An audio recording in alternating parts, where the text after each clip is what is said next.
Swastiastu, Namo Buddhaya, salam kebajikan.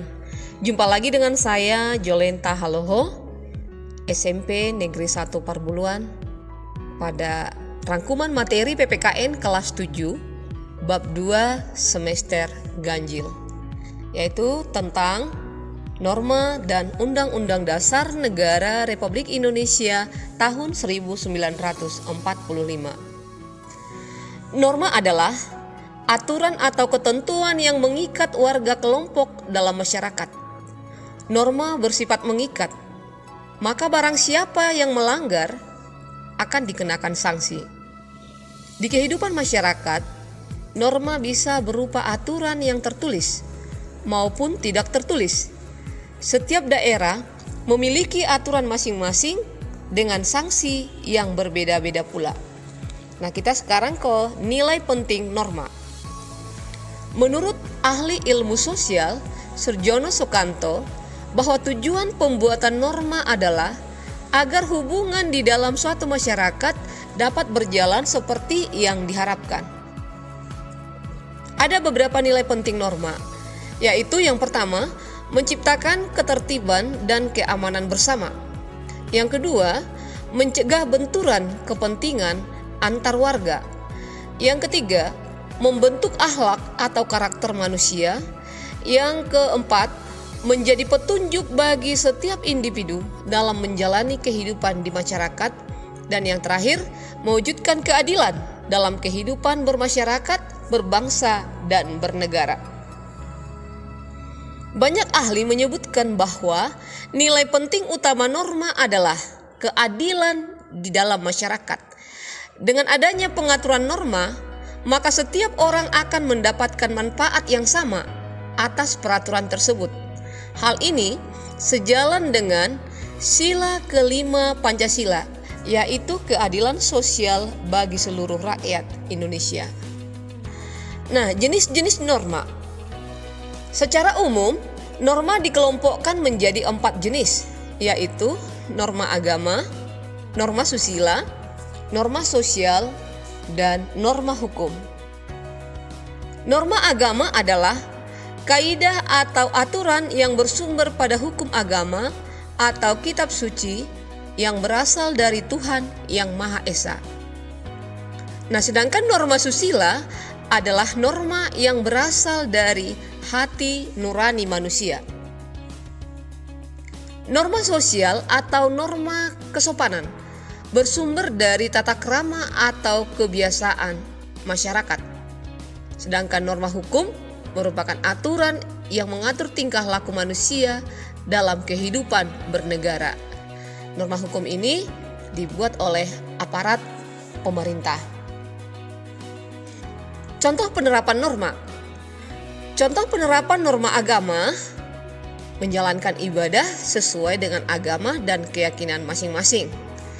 Nah, contoh penerapan norma susila: berkata dan berlaku jujur, menundukkan badan sambil mengucapkan permisi saat melewati kerumunan orang duduk. Nah, contoh penerapan norma sosial atau kesopanan: berbicara dengan sopan dan tidak kasar, tidak meludah sembarangan. Nah, sedangkan contoh penerapan norma hukum, misalkan memakai helm saat mengendarai sepeda motor dan membayar iuran PBB atau pajak bumi dan bangunan. Nah, kita kepada norma dan nilai-nilai Pancasila. Di Indonesia, norma tentu juga terkait dengan nilai-nilai Pancasila, yakni nilai ketuhanan, nilai kemanusiaan, nilai persatuan, nilai kerakyatan, serta nilai keadilan sosial. Norma ketuhanan merupakan norma yang terkait dengan nilai ketuhanan. Contohnya, selalu menjalankan ibadah sesuai dengan agama dan keyakinan masing-masing. Norma kemanusiaan merupakan norma yang terkait dengan nilai kemanusiaan. Contohnya adalah selalu bersikap santun dan peduli untuk membantu sesama. Nah, sedangkan norma persatuan merupakan norma yang terkait dengan nilai persatuan. Contohnya, selalu menjaga perdamaian dan menghindari segala kekerasan, baik kekerasan kata-kata maupun kekerasan fisik. Dan norma kerakyatan merupakan norma yang terkait dengan nilai kerakyatan. Contohnya, selalu berkomunikasi dan berdialog, serta bermusyawarah dan berdemokrasi. Dan yang terakhir, norma keadilan sosial merupakan norma yang terkait dengan nilai-nilai keadilan sosial. Contohnya, selalu berusaha bersikap adil dalam kehidupan sehari-hari dan mewujudkan kesejahteraan dengan terus-menerus mengevaluasi dan memperbaiki diri. Setiap norma selalu mengandung hak dan kewajiban. Norma selalu mengandung hal-hal yang harus didapatkan oleh semua orang yang terikat norma tersebut. Juga selalu mengandung hal-hal yang harus dilakukan setiap orang tersebut sesuai dengan ketentuan masing-masing norma. Nah, pengertian hak. Menurut Kamus Besar Bahasa Indonesia, hak artinya milik atau punya. Selain itu, hak juga berarti wewenang atau kekuasaan yang diakui kelompok atau masyarakat. Dengan demikian, milik atau berpunya atau wewenang itulah yang disebut dengan hak. Hak tersebut harus diperoleh semua orang yang diatur oleh norma yang ada. Hak tidak selalu ada setelah norma atau aturan dibuat. Ada hak yang sudah ada sebelum norma atau aturan dibuat, dikenal sebagai hak asasi manusia. Hak asasi manusia ini dimiliki oleh setiap manusia bahkan sebelum ia lahir. Contohnya, seperti hak hidup, hak beragama, hingga hak untuk mengemukakan pendapat. Nilai hak asasi manusia mengajarkan untuk selalu menghargai setiap orang. Nah, kita ke pengertian kewajiban. Dalam Kamus Besar Bahasa Indonesia disebutkan bahwa kewajiban adalah sesuatu yang harus dilaksanakan. Bila dikaitkan dengan norma, maka kewajiban adalah hal yang harus dilaksanakan sesuai ketentuan di dalam norma itu. Kewajiban sendiri dapat dikelompokkan menjadi 3. Yang pertama, kewajiban pada Tuhan Yang Maha Esa. Yang kedua, kewajiban kepada sesama manusia. Yang ketiga, kewajiban kepada alam. Bagaimana penerapan hak dan kewajiban tersebut? Pemenuhan hak dan kewajiban tersebut saling terkait dan tidak dapat dipisahkan. Untuk melaksanakan pemenuhan hak dan kewajiban secara baik, setiap orang perlu lebih dahulu memperhatikan hak orang lain. Selanjutnya adalah memenuhi hak orang lain tersebut sebaik-baiknya sesuai dengan tanggung jawab atau kewajiban diri sendiri atas orang lain.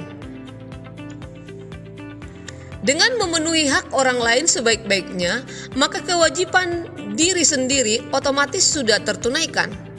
Setelah itu, kita dapat meminta hak diri sendiri agar dipenuhi oleh orang yang memiliki kewajiban terkait hak tersebut.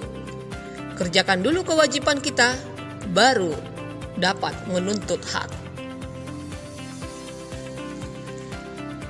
Nah, kita sekarang ke Undang-Undang Dasar Negara Republik Indonesia tahun 1945 sebagai dasar hukum tertulis negara. Banyak aturan yang dimiliki negara untuk mengatur masyarakat, di mana setiap peraturan tidak boleh bertentangan karena akan berkaitan dengan hak dan kewajiban. Nah, agar hukum tidak bertentangan, maka perlu adanya dasar hukum tertulis. Maka dasar hukum tertulis yang disusun adalah berupa Undang-Undang Dasar yang kemudian dinamai Undang-Undang Dasar Negara Republik Indonesia tahun 1945.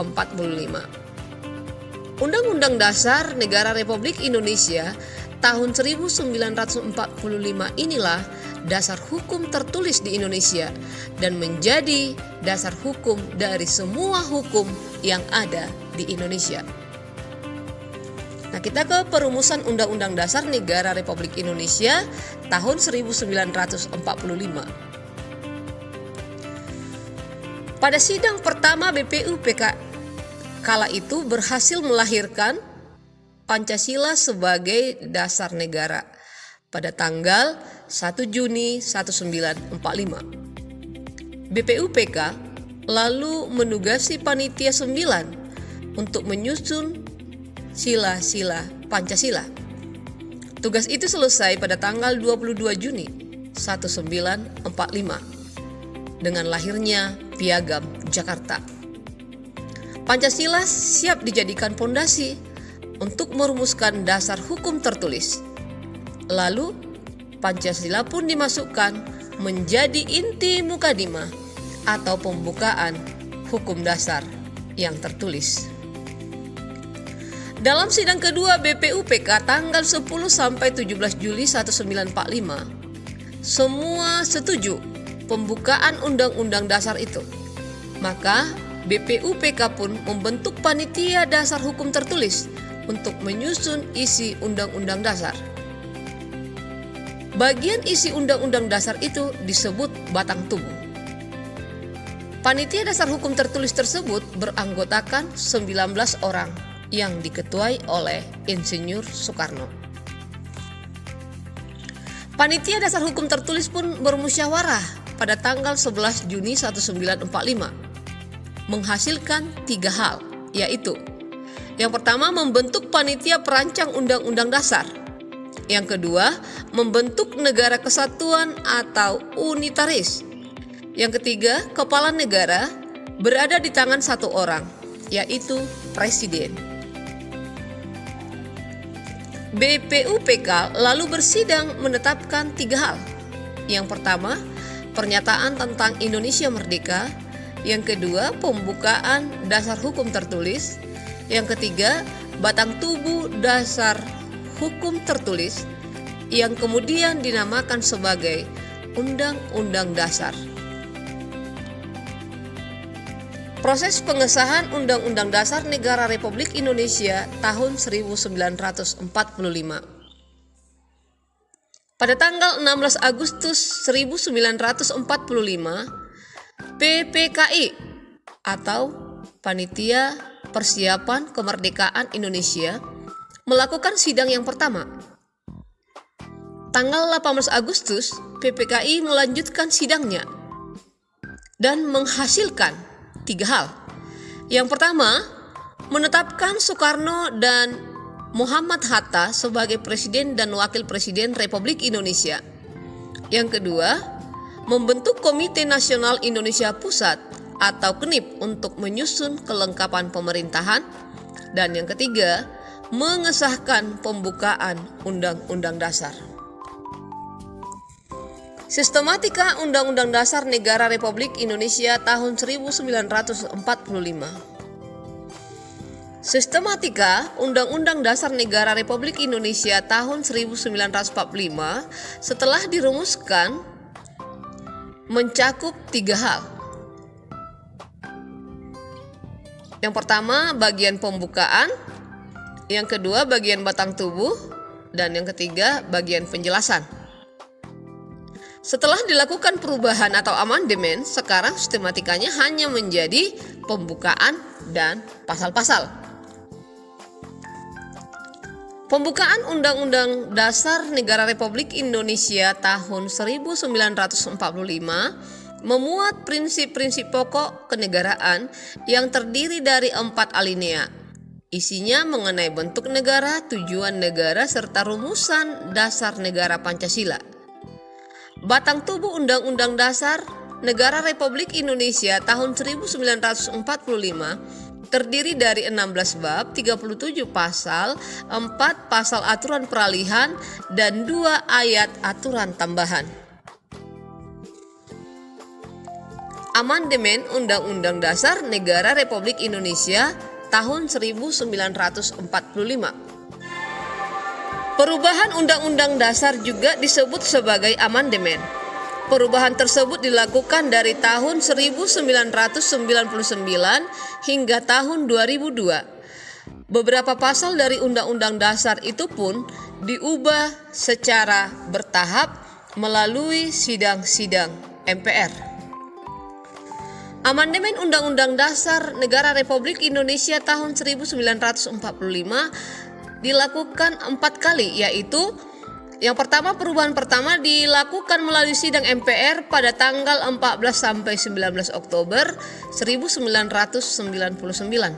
Ada 9 pasal diubah dalam amandemen ini. Yang kedua, perubahan kedua melalui sidang pada tanggal 1 sampai 8 Agustus tahun 2000 untuk mengubah 25 pasal pada 5 bab.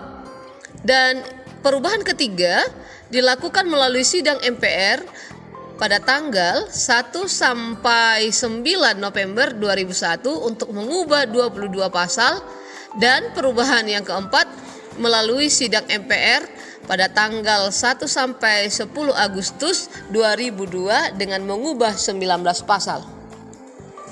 Beberapa hasil perubahan atau amandemen Undang-Undang Dasar Negara Republik Indonesia tahun 1945. Pada amandemen pertama membatasi masa jabatan presiden dan wakil presiden menjadi maksimal 2 kali masa jabatan. Pada amandemen kedua ditegaskan bahwa masyarakat memilih secara langsung para wakil di DPR. Pada amandemen yang ketiga, pemilihan presiden dan wakil presiden langsung dipilih oleh rakyat. Pada amandemen yang keempat, pemerintah diwajibkan untuk menyediakan anggaran pendidikan paling sedikit harus 20% dari anggaran negara. Demikian, terima kasih.